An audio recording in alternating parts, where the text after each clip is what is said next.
ইরানের সাথে যুদ্ধবিরতি না মানতে কি ডোনাল্ড ট্রাম্পকে সরাসরি অনুরোধ করেছিলেন বেঞ্জামিন নেতানিয়াহু? বিশ্ব রাজনীতিতে এখন এটি সবচেয়ে বড় প্রশ্ন। সম্প্রতি মার্কিন প্রেসিডেন্ট ডোনাল্ড ট্রাম্প ইরানের সাথে শর্ত সাপেক্ষে 2 সপ্তাহের যুদ্ধবিরতির একটি ঘোষণা দিয়েছেন, যা নিয়ে ইসরায়েলি প্রধানমন্ত্রী দপ্তরে চলছে চরম অস্বস্তি।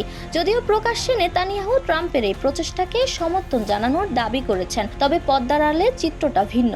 এক্সিওসের প্রতিবেদন অনুযায়ী গত 5 এপ্রিল এক গোপন ফোন আলাপে নেতানিয়াহু ট্রাম্পকে সতর্ক করে বলেছেন, এই মুহূর্তে যুদ্ধবিরতি এক বড় কৌশলগত ঝুঁকি। নেতানিয়াহুর আশঙ্কা, এই সুযোগে ইরান নিজেকে পুনরায় গোছানোর সুযোগ পাবে, যা ইসরায়েলের নিরাপত্তার জন্য হুমকি হয়ে দাঁড়াতে পারে। কাতার ভিত্তিক সংবাদ মাধ্যম আল জাজিরা নিশ্চিত করেছে যে এই যুদ্ধবিরতি নিয়ে যুক্তরাষ্ট্র ইসরায়েলের মধ্যে স্পষ্ট মতপার্থক্য তৈরি হয়েছে।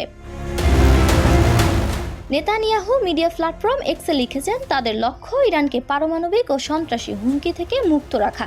তবে তিনি এটিও স্পষ্ট করে দিয়েছেন যে ইরানের সাথে এই 2 সপ্তাহের যুদ্ধবিরতি লেবাননে চলা ইসরায়েলি সামরিক অভিযানের উপর কোনো প্রভাব ফেলবে না, অর্থাৎ হিজবুল্লাহর বিরুদ্ধে ইসরায়েলের আক্রমণ অব্যাহত থাকবে। ডোনাল্ড ট্রাম্প সাফ জানিয়ে দিয়েছেন, ইরান যদি ইউরেনিয়াম সমৃদ্ধকরণ বন্ধ করা সহ যুক্তরাষ্ট্রের দেওয়া কঠোর শর্তসমূহ মেনে নেয়, তবে এই যুদ্ধবিরতি স্থায়ী রূপ পেতে পারে।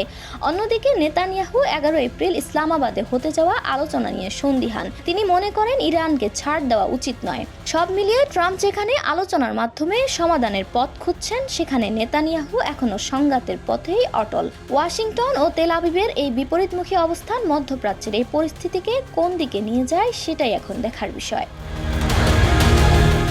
সাদিয়া মির্জা, নিউজ 10।